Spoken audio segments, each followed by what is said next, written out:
स्वागत है आपका आज के एपिसोड में। चलिए शुरुआत करते हैं पिछले अभ्यास प्रश्न के साथ। निम्नलिखित पर विचार कीजिए। 1. भितरकनिका वन्यजीव अभयारण्य। 2. सुंदरबन डेल्टा। 3. अंडमान और निकोबार द्वीप समूह। उपर्युक्त स्थानों में से कहां पर खारे जल का मगरमच्छ पाया जा सकता है? ए केवल 1 और 2, बी केवल 2 और 3, सी केवल 1, डी 1, 2 और 3। इस प्रश्न का सही उत्तर है विकल्प डी 1, 2 और 3। चलिए देखते हैं इसके विश्लेषण को। खारे जल का मगरमच्छ मुहाने या खारे जल का मगरमच्छ पृथ्वी पर पाए जाने वाला सबसे बड़ा जीवित सरीसृप है। खारे जल का मगरमच्छ, दलदली क्षेत्रों का मगरमच्छ और घड़ियाल भारत में मिलने वाले मगरमच्छों की 3 मुख्य प्रजातियां हैं। इस समूह में 24 प्रजातियां शामिल हैं, जिसमें ट्रू मगरमच्छ, मगरमच्छ, कैमन और घड़ियाल शामिल हैं। वर्तमान में देश में केवल 3 स्थानों पर खारे जल का मगरमच्छ पाया जाता है। ओडिशा की भितरकनिका वन्यजीव अभयारण्य में इनकी संख्या सर्वाधिक है। सुंदरबन डेल्टा में यह सीमित संख्या में मिलते हैं। यह अंडमान और निकोबार द्वीप समूह के मैंग्रोव वनों एवं अन्य तटीय क्षेत्रों में भी मिलते हैं, अतः विकल्प डी सही है। तो चलिए शुरुआत करते हैं आज के एपिसोड की पहले प्रश्न के साथ। मधुबनी चित्रकला के संबंध में निम्नलिखित कथनों पर विचार कीजिए। 1. इसकी विशेषता चमकीले रंगों और विरोधाभासों या पैटर्न से भरे रेखा चित्र है। 2. बहुत बारीक काम के लिए कलाकार गिलहरी की पूंछ के बालों से बने ब्रश का इस्तेमाल करते हैं। 3. शुरू में इसे 5 अलग अलग शैलियों में वर्गीकृत किया गया था, जैसे तांत्रिक, कोहबर, भरनी, गोदना, कटचनी। उपर्युक्त में से कितने कथन सही है? ए केवल 1, बी केवल 2, सी सभी 3, डी कोई भी नहीं। इस प्रश्न का सही उत्तर है विकल्प बी केवल 2। चलिए देखते हैं इसके विश्लेषण को। मधुबनी चित्रकला। मधुबनी चित्रकला की विशेषता चमकीले रंगों और विरोधाभासों या पैटर्न से भरे रेखा चित्र है, अतः कथन 1 सही है। बांस की छड़ी के चारों ओर लपेटी गई कपास से ब्रश बनता है, अतः कथन 2 सही नहीं है। पटना कलम चित्रकला में कलाकारों ने गिलहरी की पूंछ के बालों से बने ब्रश का इस्तेमाल किया है। शुरुआत में इसे अलग अलग संप्रदाय के लोगों द्वारा अपनाया गया, इसलिए चित्रकला को 5 अलग अलग शैलियों में वर्गीकृत किया गया था, जैसे तांत्रिक, कोहबर, भरनी, गोदना और कटचनी, अतः कथन 3 सही है। लेकिन वर्तमान में इन 5 अलग अलग शैलियों को समकालीन कलाकारों द्वारा मिला दिया गया है। अगला प्रश्न है, निम्नलिखित कथनों पर विचार कीजिए। 1. वेलवेट्स और वेलवेटीन। 2. वेल्स और पिक। 3. Bedford cord. 4. हनीकॉम्ब। 5. साटन और साटिन। उपर्युक्त में से कितनी कपड़ा बुनाई की तकनीकें हैं? ए केवल 2, बी केवल 3, सी केवल 4, डी सभी 5। इस प्रश्न का सही उत्तर है विकल्प सी केवल 4। चलिए देखते हैं इसके विश्लेषण को। कपड़ा बुनाई तकनीक। वेलवेट और वेलवेटीन कट पाइल फैब्रिक है, जो ज्यादातर आलीशान साज सज्जा और मेड अप फैब्रिक के लिए इस्तेमाल किए जाते हैं। इनका इस्तेमाल ज्वेल बॉक्स, कार अपहोल्स्ट्री आदि के लिए भी किया जाता है। वेल्स और पिक, इसमें सादा फेस फैब्रिक होता है, जो ताने और बाने के धागों की एक श्रृंखला के साथ साथ सिलाई के धागों की एक श्रृंखला से बना होता है। बेडफोर्ड कॉर्ड, यह बुनाई का एक विशेष वर्ग है जो कपड़े में अनुदैर्घ्य ताना रेखाएं बनाता है, जिसके बीच में महीन धसी हुई रेखाएं होती हैं। इस कपड़े का उपयोग सजावटी उद्देश्यों के लिए सूट में किया जाता है। हनीकॉम्ब, यह लकीरें और खोखली संरचनाएं बनाता है, जो अंततः एक कोशिका जैसी उपस्थिति प्रदान करते हैं। साटन और साटिन, यह एक बुनियादा बुनाई है जिसमें कोई नियमित पैटर्न नहीं होता है। कपड़े की सतह या तो ताना अथवा बाना होती है। अगला प्रश्न है, निम्नलिखित कथनों पर विचार कीजिए। 1. मार्सुपियल्स अपने नवजात शिशुओं को अपने शरीर के सामने या नीचे की एक बाहरी थैली के अंदर बड़ा करते हैं। 2. प्लेसेंटल अंडे देने वाले स्तनधारी जीव है। 3. अधिकांश मार्सुपियल्स ऑस्ट्रेलिया तथा दक्षिण अमेरिका में पाए जाते हैं। उपर्युक्त में से कितने कथन सही हैं? ए केवल 1, बी केवल 2, सी सभी 3, डी कोई भी नहीं। इस प्रश्न का सही उत्तर है विकल्प बी केवल 2। चलिए देखते हैं इसके विश्लेषण को। मार्सुपियल्स एवं प्लेसेंटल्स। मार्सुपियल एक स्तनपायी है जो अपने नवजात शिशुओं को अपने शरीर के सामने या नीचे एक बाहरी थैली के अंदर बड़ा करता है, अतः कथन 1 सही है। प्लेसेंटल एक स्तनपायी जीव है जो मां के अंदर भ्रूण का विकास पूरा करता है तथा प्लेसेंटा नामक अंग द्वारा पोषित होता है, अतः कथन 2 सही नहीं है। मार्सुपियल तथा प्लेसेंटल स्तनधारी दोनों समूह जीवित जीवों को जन्म देते हैं। यद्यपि जीवाश्म रिकॉर्ड से पता चलता है कि पहले वे अधिक व्यापक रूप से वितरित थे। अधिकांश मार्सुपियल्स जीव ऑस्ट्रेलिया तथा दक्षिण अमेरिका में पाए जाते हैं, अतः कथन 3 सही है। अगला प्रश्न है, कुडनकुलम परमाणु ऊर्जा परियोजना के बारे में निम्नलिखित कथनों पर विचार कीजिए। 1. यह काराकोरम परमाणु संयंत्र के बाद आयातित प्रेशराइज्ड वाटर रिएक्टर तकनीक का उपयोग करने वाला भारत का दूसरा परमाणु संयंत्र है। 2.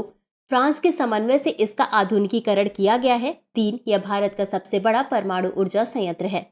उपर्युक्त कथनों में से कौन सा या कौन से सही है या सही है?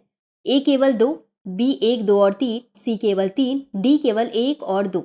इस प्रश्न का सही उत्तर है विकल्प सी, केवल 3। चलिए देखते हैं इसके विश्लेषण को।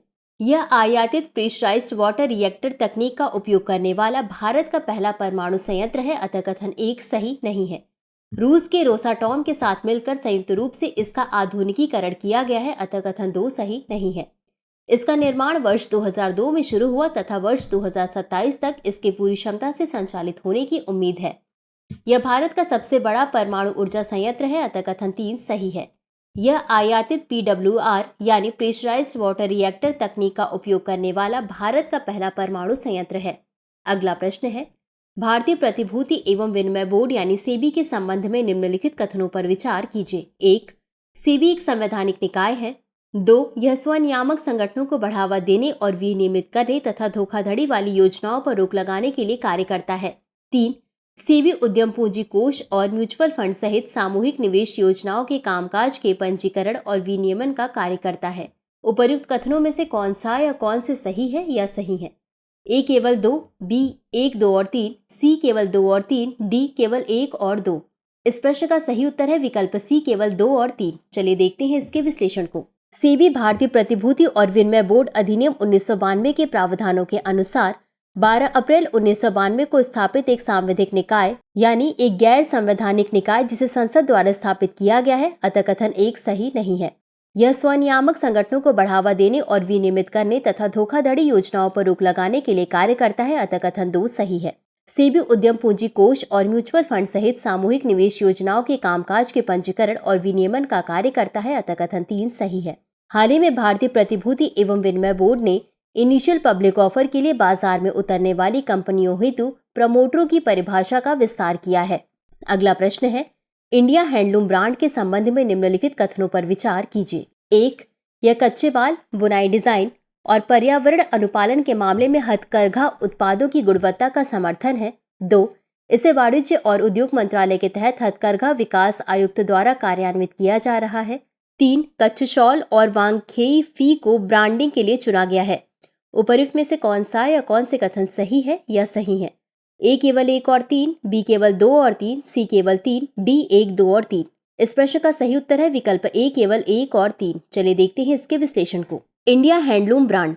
इंडिया हैंडलूम ब्रांड कच्चे माल, प्रसंस्करण, अलंकरण और बुनाई डिजाइन के अलावा सामाजिक तथा पर्यावरणीय अनुपालन के मामले में हैंडलूम उत्पादों की गुणवत्ता का समर्थन करता है ताकि ग्राहकों का विश्वास अर्जित किया जा सके, अतः कथन 1 सही है। इसे कपड़ा मंत्रालय के तहत हथकरघा विकास आयुक्त द्वारा लागू किया जा रहा है, अतः कथन 2 सही नहीं है। शॉल में Kani shawl, Kinnauri shawl, Kullu shawl, Tangaliya shawl, Kutch shawl और वांगखेई फी को ब्रांडिंग के लिए पहचाना गया है, अतः कथन 3 सही है। अगला प्रश्न है, सस्टेनेबल डेवलपमेंट रिपोर्ट 2024 के संदर्भ में निम्नलिखित कथनों पर विचार कीजिए। 1, इसमें प्रत्येक वर्ष 193 संयुक्त राष्ट्र सदस्य देशों द्वारा सतत विकास लक्ष्यों की दिशा में की गई प्रगति की समीक्षा की जाती है। 2, इसे संयुक्त राष्ट्र पर्यावरण कार्यक्रम द्वारा जारी किया गया है। उपर्युक्त कथनों में से कौन सा या कौन से सही है या सही है? ए केवल 1, बी केवल 2, सी 1 और 2 दोनों, डी न तो 1 और न ही 2। इस प्रश्न का सही उत्तर है विकल्प ए, केवल 1। चलिए देखते हैं इसके विश्लेषण को। सस्टेनेबल डेवलपमेंट रिपोर्ट या सतत विकास रिपोर्ट 2024। सतत विकास रिपोर्ट यानी SDR में प्रत्येक वर्ष 193 संयुक्त राष्ट्र सदस्य देशों द्वारा सतत विकास लक्ष्यों की दिशा में की गई प्रगति की समीक्षा की जाती है, अतः कथन 1 सही है। इसे वर्ष 2016 से संयुक्त राष्ट्र सतत विकास समाधान नेटवर्क द्वारा जारी किया जाता है, अतः कथन 2 सही नहीं है।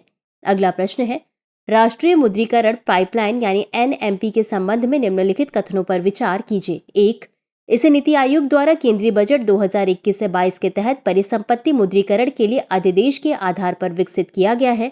2, यह वित्त वर्ष 2025 तक 60 लाख करोड़ रुपए की कुल मुद्रीकरण क्षमता का अनुमान लगाता है। 3, यह परियोजनाओं का स्वामित्व निजी क्षेत्र को हस्तांतरित करता है और उत्पन्न धन का उपयोग बुनियादी ढांचे के निर्माण के लिए करता है। उपर्युक्त कथनों में से कौन सा या कौन से सही है या सही है?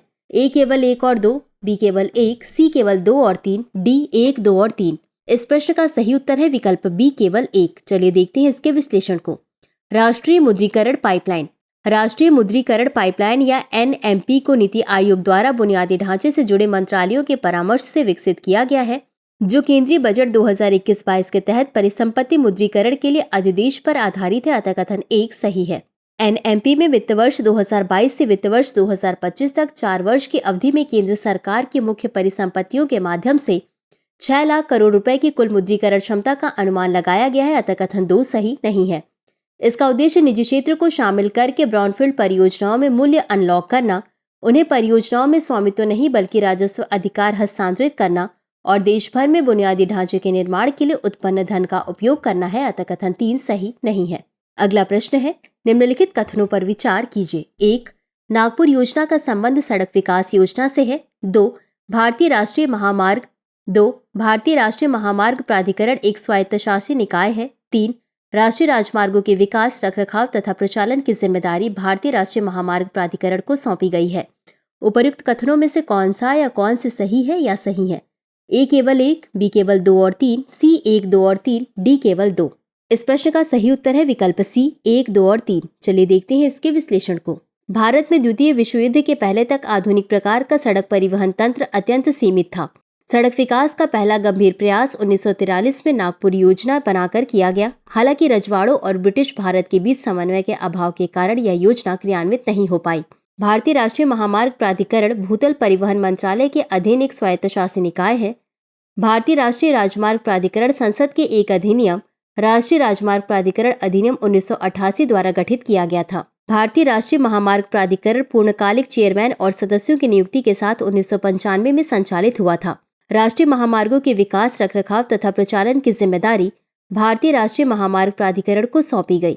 भारतीय राष्ट्रीय महामार्ग प्राधिकरण यह राष्ट्रीय महामार्गों के रूप में निर्दिष्ट सड़कों की गुणवत्ता सुधार के लिए शीर्ष संस्था है। तो चलिए अंत में देखते हैं आज के अभ्यास प्रश्न को।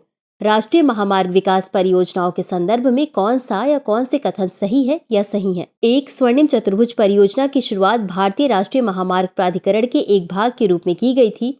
2. उत्तर दक्षिण तथा पूर्व पश्चिम गलियारा परियोजना भारतीय राष्ट्रीय महामार्ग प्राधिकरण के अधिकार क्षेत्र में नहीं है। 3. पूर्वी पश्चिमी गलियारे का उद्देश्य असम से गुजरात को जोड़ना है। कूट A केवल 2, B केवल 1 और 3, C केवल 2 और 3, D 1, 2 और 3। इस प्रश्न का उत्तर कमेंट बॉक्स में जरूर दें। आज के लिए बस इतना ही। धन्यवाद।